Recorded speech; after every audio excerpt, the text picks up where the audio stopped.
Welcome back, everyone, to today's Explainer.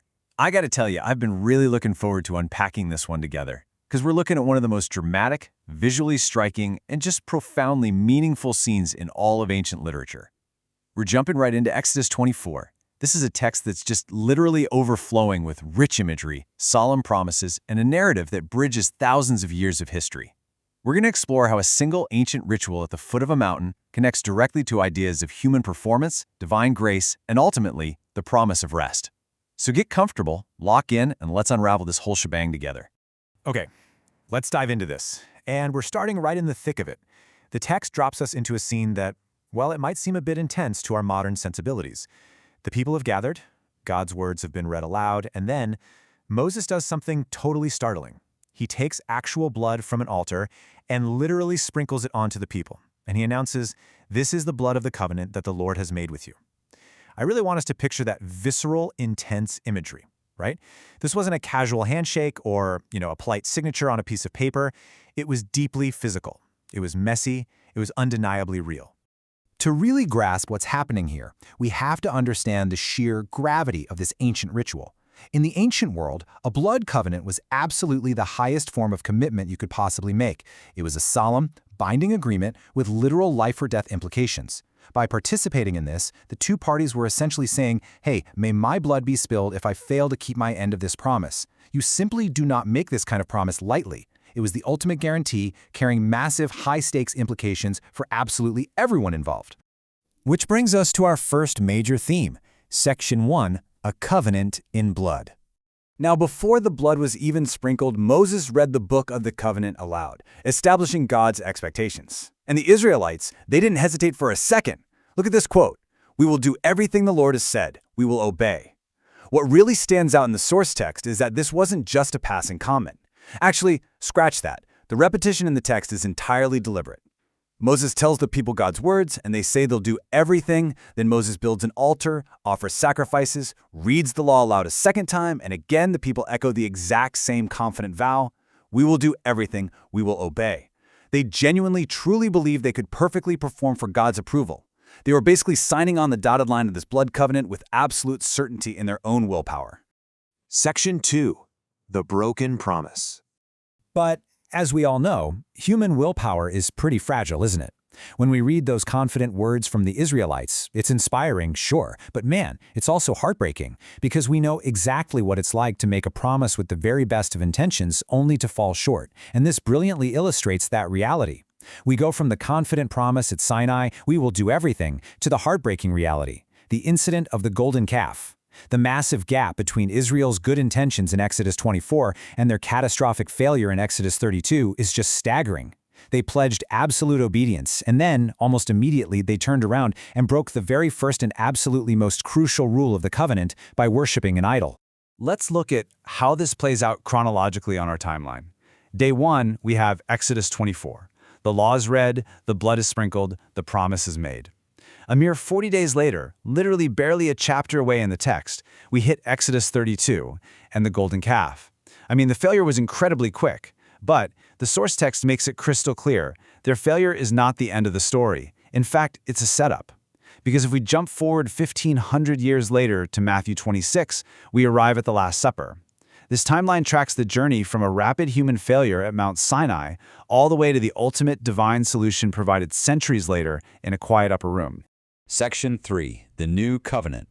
This is the exact moment where the story shifts entirely from human inadequacy to overwhelming divine grace. God knew the Israelites couldn't keep their promise. He knew humanity couldn't perfectly perform to earn approval. So a new promise had to be made. Now, what's really interesting about this slide is the profound echo of Exodus 24. Just listen to the words of Jesus at the Last Supper. "This is my blood of the covenant poured out for many for the forgiveness of sins." Jesus is intentionally taking that ancient solemn ritual from Sinai and fulfilling it in a vastly greater way. He isn't using the blood of animals sprinkled on an altar. No, he is sealing the new covenant with his own blood. He's taking the ultimate life-or-death consequence of the broken promise entirely upon himself. So the crucial point is this fundamental shift in mindset. You see, the old covenant was based on the fragile human promise. I will do everything. The new covenant, though, is based entirely on God's unbreakable promise declaring He has done everything. I want to pause here for a second and challenge us directly with this concept. Are we, in our own daily lives, anxiously trying to perform for God's approval, or are we truly resting in the finished work of Christ? This isn't just some dusty ancient history. It's a direct, active invitation to realign our entire posture before God today.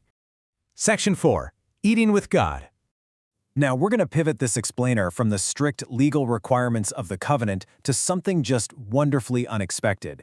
If we flip back to Exodus 24, right after the intense, super serious moment of the blood being sprinkled, the narrative takes an astonishing turn. Let's look at verses 9 through 11. It says that Moses, Aaron, and 70 elders went up the mountain. And what happened? They saw the God of Israel, and they ate and drank. Just sit with the absolute wonder of that scene for a minute. They literally just bound themselves to the creator of the universe with a life-or-death blood oath, and what's the very next thing they do? They sit down for a meal. The source text points out that this is covenant fellowship at its absolutely most intimate. It's the representatives of Israel, in the very physical presence of God, sharing food and drink. Unbelievable. This contrast right here changes everything about how we view these ancient texts. On one hand, yes, the covenant definitely involves a legal contract, rules, terms, laws that establish order. But on the other hand, the ultimate goal of the whole thing is a relational invitation. God doesn't just issue demands from afar, He invites His people to His table to actually eat with Him. This incredibly welcoming nature of eating and drinking with the Creator points directly forward to the Last Supper, to Jesus eating with His disciples after His resurrection, and ultimately to the promised feast of the new creation. It just goes to show that God deeply desires fellowship with us. Section 5. Rest in His promise. We've covered a massive sweep of history today, from Mount Sinai all the way to the Last Supper.